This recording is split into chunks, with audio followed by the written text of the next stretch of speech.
Hello class. If I sound a little odd in this video, I have new retainers, so I apologize ahead of time.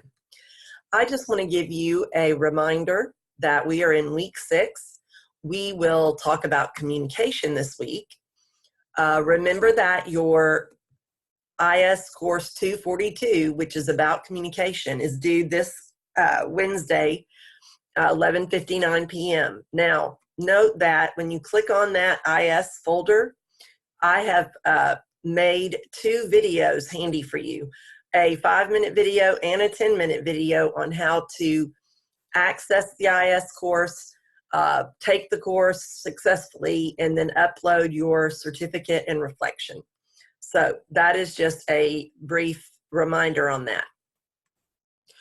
What I want to do next is get you started on your Talents to Elevator speech if you have not already started. I posted it this weekend, but want to provide you with more information. What you can do is open the Talents to Elevator speech steps 1 and 2 by clicking on it in Blackboard. And what you are to do, this is a draft, and so you can print this and handwrite it, or you can type it in. But what you want to do first is utilize the report that you received after you took the StrengthsFinder assessment. The reason is it is unique to you.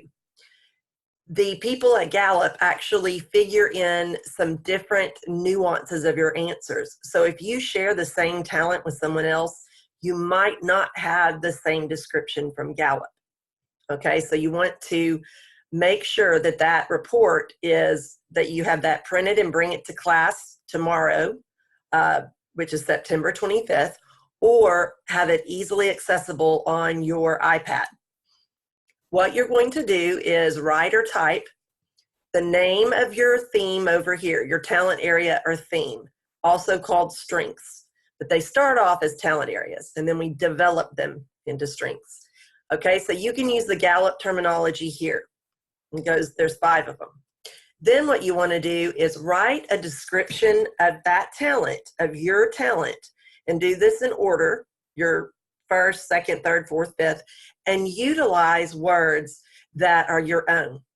Do not get caught up or use the definition that Gallup provides. It's okay if you have a word that overlaps with theirs, but mostly this is so that you put it completely into your words and own it. Then after that, what you do is you think about which of your talent themes or talent areas fit together. You start thinking about actions that you take, examples, and that you can combine some of your talent areas.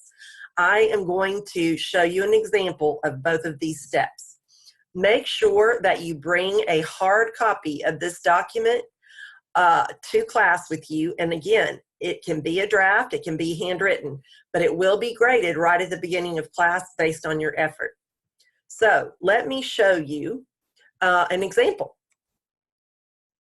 This is a combination of students from the past, and it will give you great guidance on this.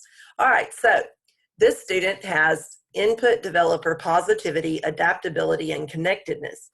Okay, you can kind of guess at those a little bit, but it's important. Now you see why. What's input? If you haven't read about it or don't know anything about Gallup. So this student said, basically, input just means I remember random facts that people tell me, and they just have a storage place in my brain. Would be another thing you could add. A developer, I spot talents and strengths in others. Positivity, my family calls me a prisoner of hope. Adaptability, while others seem to dislike change, I actually love it. Connectedness, I believe there is a greater purpose in some of my interactions. Okay, so then we go to that second step and think about ways that you actually use these strengths, and some of them just fit together. For example, this student has input and developer, which means, and the student says, I will remember random facts that people don't even remember telling me. And then I'm likely to turn them into a metaphor to help that student or to help that person figure something out. The second one, Combine positivity and adaptability. That makes sense. My family calls me the prisoner of hope because I prefer to assume the best of people and situations. That may be why I can adjust so well to change. All right, and then we have connectedness stands alone here. I do not necessarily believe that everything happens for a reason. However, I do believe there is a greater purpose behind many of my interactions. So I am always looking for it. There is your example. And what you need to do, again, bring your report and this document, your draft, to class with you tomorrow. See you then.